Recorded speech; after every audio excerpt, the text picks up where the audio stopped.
We're going home mga ma'am, sir! Gumising kami ng maaga, mga 3 a.m. Char, early bird.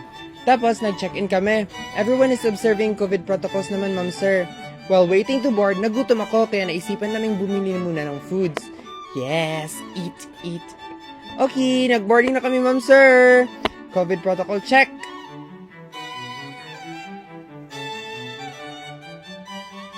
Waiting na naman. May pa-fog si Pal, ma'am, sir. Free trial heaven or nakasulod ang clouds? Char. Okay, eat na naman. Pagkatapos, Davao na. Fill out muna ng health declaration forms, tapos eat na naman, ma'am, sir. Free po siya. Hihi. So, ayun, interview sa airport, checking of papers and trays out, tapos exit na. Naglagay kami ng name namin para sunduin ng Digos LGU. Pagkatapos, ma'am, sir, sinundo na kami. Hinatid sa quarantine facility ng Digos, tapos interview, tapos home quarantine. Yun lang, ma'am, sir. Buyers!